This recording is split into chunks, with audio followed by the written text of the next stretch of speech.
Aujourd'hui, le Fanta est l'une des boissons les plus rafraîchissantes et populaires au monde.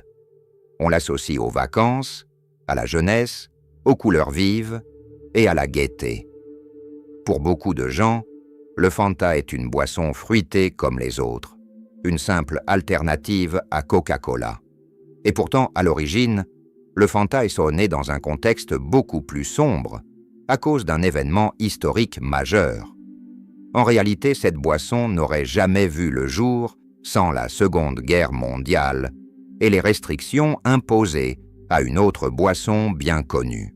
Autrement dit, derrière la légèreté de Fanta se cache une histoire étonnante qui commence en Allemagne, au cœur d'un conflit mondial. Et quand on découvre comment tout a commencé, l'idée qu'on se fait de cette boisson change du tout au tout. Pour comprendre l'origine du Fanta, il faut remonter aux années 1940, pendant la Seconde Guerre mondiale. À cette époque, l'Allemagne est sous un régime autoritaire et la guerre entraîne des restrictions économiques majeures. L'entreprise Coca-Cola, implantée en Allemagne avant le conflit, se retrouve face à un problème colossal. Les États-Unis, d'où vient le concentré secret de Coca-Cola, entrent en guerre contre l'Allemagne. Résultat, l'importation du concentré de Coca-Cola en Allemagne devient impossible. La branche allemande de Coca-Cola, dirigée par Max Keith, se retrouve sans matière première essentielle pour produire la boisson. Le stock s'épuise rapidement et l'entreprise risque la fermeture pure et simple. Max Keith est un homme d'affaires pragmatique. Il doit trouver une solution rapide pour maintenir l'usine en activité, continuer à employer du personnel et surtout ne pas perdre le marché. Il décide alors de créer une nouvelle boisson, une boisson qui ne dépendrait pas d'ingrédients importés. L'idée est simple, utiliser les ressources disponibles localement. Et c'est là que le processus de création du Fanta commence. Les ingrédients choisis sont ceux qui sont accessibles à l'époque en Allemagne, en pleine guerre et sous restriction. On utilise du petit lait, des fibres de pommes et d'autres résidus de fruits disponibles. Autrement dit, le Fanta n'est pas né d'un grand projet marketing pour créer une nouvelle boisson rafraîchissante. Il est né d'une contrainte, d'une nécessité de survie économique en temps de guerre. L'équipe de Max Keith, dans un brainstorming intense, cherche un nom pour cette nouvelle boisson. Max Keith leur demande d'utiliser leur fantaisie en allemand, et de là naît le nom Fanta. Le produit est lancé en 1941, et à la surprise générale, le Fanta rencontre un certain succès en Allemagne.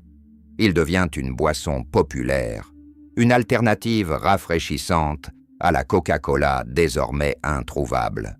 C'est un succès inattendu pour une boisson née d'une improvisation et de la contrainte. Mais l'histoire ne s'arrête pas là. Parce que ce qui est le plus surprenant, ce n'est pas seulement que Fanta soit né de la guerre. Le plus surprenant, c'est qu'une boisson inventée dans l'Allemagne nazie va ensuite devenir un produit mondial, associé à la joie, aux couleurs vives et à la jeunesse, bien loin de son origine. Et c'est ce détournement de destin qui rend son histoire encore plus fascinante. Après la guerre, les restrictions sont levées et Coca-Cola peut de nouveau importer son concentré en Allemagne. Logiquement, la production de Fanta est arrêtée. La boisson est un produit de guerre, une solution d'urgence. Mais l'histoire de Fanta ne s'est pas terminée là. Parce que le nom et l'idée de cette boisson, créée sous contrainte, ont laissé une trace. Dans les années 1950, alors que Coca-Cola cherche à développer de nouveaux produits pour diversifier son offre à l'international, l'idée de Fanta est ressortie des cartons. La marque Coca-Cola décide de relancer le Fanta. Mais cette fois-ci, avec une nouvelle recette. On oublie le petit lait et les résidus de pommes. On crée une nouvelle formule, plus fruitée, plus pétillante, plus sucrée, et surtout, plus proche de l'image qu'on connaît aujourd'hui. Et c'est là que le Fanta moderne naît vraiment. Il est relancé en Italie en 1955, puis se diffuse progressivement dans le monde entier. Mais cette fois-ci, il est positionné différemment. Il n'est plus la boisson de substitution en temps de guerre. Il devient la boisson fun, la boisson fruitée, la boisson jeune. C'est un excellent exemple de la manière dont un produit peut être réinventé, relancé et repositionné pour un tout autre marché. Le Fanta, né d'une nécessité en temps de guerre, est devenu une boisson synonyme de liberté et de joie. Ce qui est intéressant, c'est que Coca-Cola a su capitaliser sur le nom et l'idée tout en adaptant complètement la recette et le message. C'est un cas d'étude fascinant en marketing et en histoire des marques, parce qu'on a une boisson qui a deux vies distinctes. Une première vie, forcée, contrainte, en temps de guerre. Une deuxième vie, volontaire, joyeuse, en temps de paix. Et c'est cette deuxième vie qui l'a rendue mondialement célèbre. Mais sans la première, le nom Fanta n'aurait peut-être jamais existé. Le Fanta montre à quel point les produits du quotidien peuvent avoir des origines complexes, liées à des événements historiques majeurs. Et que parfois, les plus grandes innovations naissent dans les moments les plus inattendus. Donc oui, le Fanta a été inventé à cause de la Seconde Guerre mondiale. Il est né en Allemagne sous les restrictions du conflit, comme une solution d'urgence pour l'entreprise Coca-Cola.